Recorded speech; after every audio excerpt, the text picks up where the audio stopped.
O que vou te contar agora vai reescrever muito do que você aprendeu na escola. Nós crescemos com imagens icônicas da história. A grandiosa Biblioteca de Alexandria em chamas. Um evento singular que mergulhou o mundo em séculos de escuridão intelectual. É a história que todos conhecem. O conto de um farol do conhecimento apagado por um ato de destruição. Mas e se o maior crime contra o saber humano não tenha sido um incêndio, mas algo muito mais lento, silencioso e, de certa forma, muito mais trágico?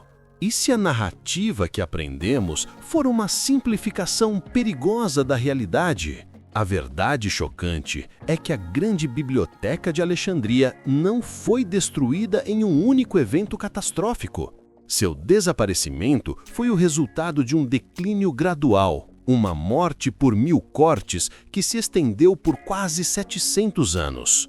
As evidências para isso são esmagadoras e estão espalhadas pelos próprios anais da história que a biblioteca um dia guardou. Fontes primárias, como os escritos de Plutarco, mencionam um incêndio durante a visita de Júlio César em 48 a.C., mas este fogo atingiu navios no porto e, no máximo, alguns armazéns de livros próximos à doca, não o edifício principal da biblioteca ou seu acervo principal. Historiadores modernos como Roy MacLeod e Lionel Casson demonstram que a instituição continuou a funcionar por séculos depois disso.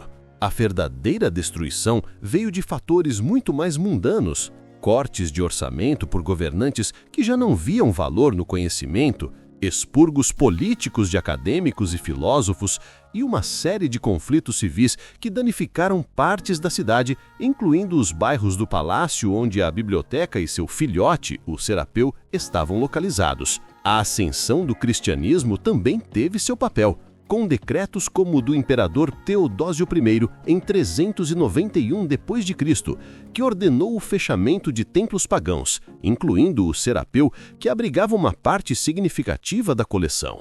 A implicação disso muda tudo. Não há um único vilão para culpar. A tragédia não foi um ato, mas um processo. Não foi a paixão da guerra, mas a frieza da negligência e da mudança ideológica. O maior repositório de conhecimento do mundo antigo não foi queimado, ele foi esquecido. Definhou até a irrelevância. Isso nos ensina uma lição assustadora. A cultura e o conhecimento são frágeis e sua maior ameaça não é a chama, mas a indiferença. E essa tendência de simplificar eventos complexos em mitos convenientes não parou por aí. Herdamos essa visão distorcida de todo o mundo antigo, especialmente do Império Romano, cujas estruturas colossais ainda hoje são cercadas por lendas que tomamos como verdade absoluta. Falando em Império Romano, todos nós já ouvimos falar dos vomitórios. A imagem mental é imediata e grotesca. Salas especiais nas vilas romanas, onde os patrícios, após se empanturrarem em banquetes, iriam para induzir o vômito e assim abrir espaço para comer mais.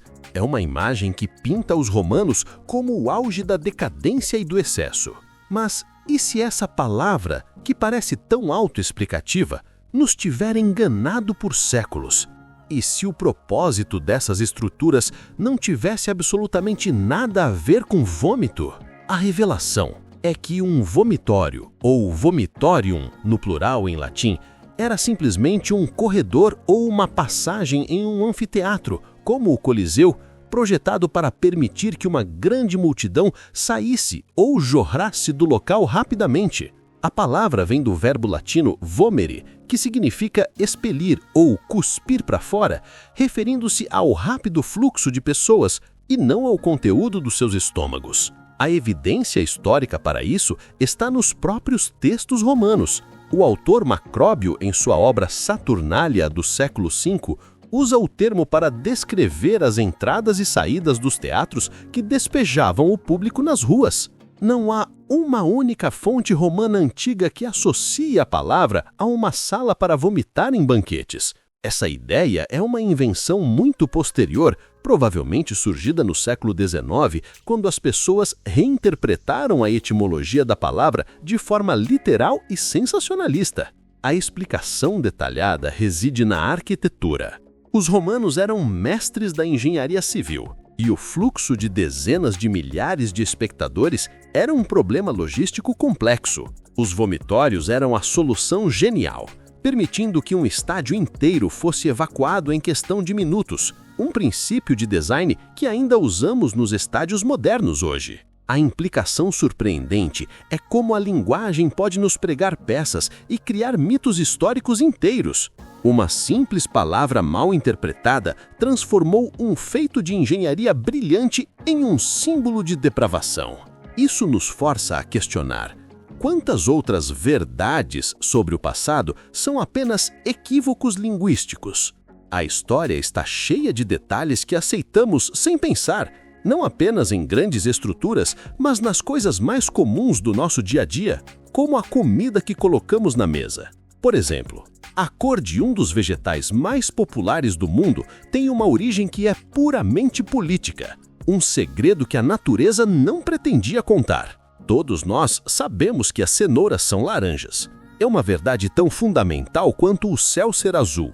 Vemos essa cor em todos os supermercados, em todos os livros de receitas. É a cor definitiva da cenoura. Mas e se eu te dissesse que a cenoura laranja é, na verdade, uma invenção humana relativamente recente, nascida não da agricultura, mas do fervor patriótico? A verdade chocante é que, por milênios, as cenouras não eram laranjas. As variedades originais, cultivadas pela primeira vez na região da Pérsia por volta do século X, eram roxas e amarelas. Existiam também variedades brancas e vermelhas, mas a laranja era extremamente rara, quase inexistente. A evidência para isso é histórica e botânica. Tapeçarias e pinturas europeias anteriores ao século XVII retratam consistentemente cenouras em tons de púrpura e amarelo. A mudança só aconteceu no século XVI, nos Países Baixos. A explicação detalhada é um dos casos mais fascinantes de branding político da história. Durante a Guerra dos 80 anos, os agricultores holandeses, em um ato de homenagem ao seu líder Guilherme de Orange, que liderou a luta pela independência holandesa contra a Espanha, começaram a cultivar seletivamente cenouras com maior teor de beta-caroteno. Eles pegaram cepas mutantes de cenouras amarelas e as aprimoraram até que se tornassem consistentemente laranjas, a cor da casa de Orange-Nassau. Essa nova cenoura laranja, mais doce e menos fibrosa que suas predecessoras, tornou-se um símbolo da identidade nacional holandesa e, devido ao poder comercial dos Países Baixos, foi exportada e popularizada em todo o mundo, a ponto de apagar quase que completamente as cores originais da memória popular. Impressionante, não é? A história por trás de algo tão comum. Se a sua mente já está explodindo com essas revelações, deixe um like neste vídeo para eu saber que você quer mais conteúdo assim. Qual desses segredos mais te chocou até agora? Comenta aqui embaixo. A implicação aqui é profunda. Um ato de propaganda política de 400 anos atrás literalmente mudou a cor de um vegetal em escala global. Mostra como símbolos de identidade nacional podem ser construídos e naturalizados ao ponto de esquecermos sua origem artificial. E essa fabricação de imagens icônicas para representar um povo não se limitou a vegetais. Um dos grupos mais temidos e romantizados da história, os vikings, é universalmente reconhecido por um acessório que eles jamais usaram. Quando você pensa em um viking, qual a primeira imagem que vem à mente? Um guerreiro nórdico, barbudo, feroz, navegando em seu dracar e, claro, usando um capacete com chifres. É a imagem definitiva, replicada em filmes, desenhos animados e fantasias em todo o mundo. A crença de que os vikings usavam elmos com chifres é universalmente aceita. Mas e se essa característica mais distintiva de sua aparência for uma completa e total ficção? E se o verdadeiro capacete viking fosse muito mais simples e a imagem que temos deles for uma invenção da era da ópera? A revelação chocante é: não existe absolutamente nenhuma evidência arqueológica ou histórica de que os guerreiros vikings usassem capacetes com chifres em batalha. Na verdade, seria uma péssima ideia. Chifres em um capacete dariam ao inimigo um alvo perfeito para agarrar, puxar sua cabeça para baixo ou arrancar o elmo. Em um combate corpo a corpo, seria um passaporte para a derrota. A evidência científica e histórica é conclusiva. De todos os milhares de artefatos vikings desenterrados, incluindo armas, armaduras e um único capacete viking completo encontrado, o elmo de Geirmanbu, na Noruega, nenhum deles possui chifres. O elmo de Geirmanbu é um capacete simples, em forma de tigela, com uma proteção para o rosto e os olhos, projetado para funcionalidade, não para decoração teatral. A explicação detalhada para esse mito persistente remonta ao século XIX, especificamente a 1876.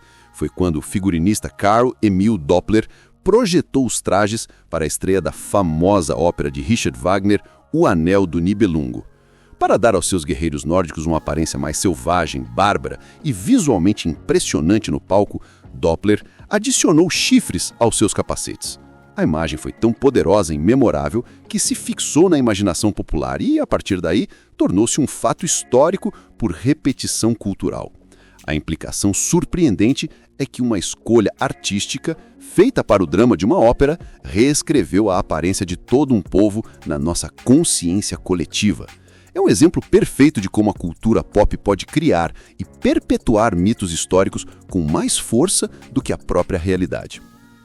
Essa manipulação deliberada de uma imagem para criar uma percepção específica, neste caso, a de um bárbaro operístico, é uma forma de propaganda. E a história está repleta de figuras cujo legado foi permanentemente distorcido por propaganda igualmente eficaz, muitas vezes focada em características físicas para diminuir sua estatura, tanto literal quanto figurativamente. Vamos agora para uma das figuras mais imponentes da história mundial, Napoleão Bonaparte, o conquistador da Europa, o gênio militar, o imperador francês. Mas junto a todas essas descrições, quase sempre vem um adjetivo: pequeno. A crença comum é que Napoleão era um homem de estatura muito baixa e que sua ambição desmedida era uma compensação por sua altura, dando origem ao termo complexo de Napoleão. Mas e se essa característica que se tornou sua marca registrada fosse um dos maiores sucessos de uma campanha de fake news da história? E se a pequenez de Napoleão não fosse um fato, mas uma arma de guerra empunhada por seus maiores inimigos? A revelação chocante é: Napoleão Bonaparte não era baixo. Na verdade, ele tinha uma altura perfeitamente média para um homem francês de sua época. Sua altura registrada em sua autópsia, realizada pelo médico François Antomarchi, era de 5 pés e 2 polegadas. E é aqui que o segredo se revela. A evidência histórica e matemática desvenda tudo. A medida foi registrada usando o sistema de pés e polegadas francês pré-revolucionário, que era diferente do sistema imperial britânico. Convertido para as unidades modernas, 5 pés e 2 polegadas francesas equivalem a aproximadamente 1,69 m, ou 5 pés e 6,5 no sistema imperial. A altura média para um homem francês no início do século XIX era de cerca de 1,68 m. Portanto, Napoleão era, na verdade, ligeiramente mais alto que a média. A explicação detalhada para o mito tem duas frentes. A primeira é a confusão de medidas. A segunda, e mais poderosa, foi a implacável propaganda britânica. Durante as guerras napoleônicas, cartunistas britânicos como James Gillray retratavam Napoleão consistentemente como uma figura diminuta e infantil, apelidado de Little Bone, para ridicularizar e desumanizar o grande adversário da Grã-Bretanha. Essa imagem foi tão massivamente difundida que se sobrepôs à realidade. Além disso, ele era frequentemente visto ao lado de sua guarda imperial, cujos membros eram selecionados por serem homens excepcionalmente altos, o que o fazia parecer menor em comparação. A implicação final é um poderoso lembrete de que a história é de fato escrita pelos vencedores. Uma campanha de propaganda inimiga baseada em caricaturas e desinformação foi tão eficaz que 200 anos depois ainda define a imagem popular de um dos homens mais influentes que já viveu. Estes foram apenas alguns dos 10 segredos da história que aposto que a escola não te contou. A verdade raramente é simples. Se você quer a parte 2 dessa série e continuar desvendando o que os livros não contam, compartilhe este vídeo com um amigo e comente: quero mais segredos. Até a próxima investigação.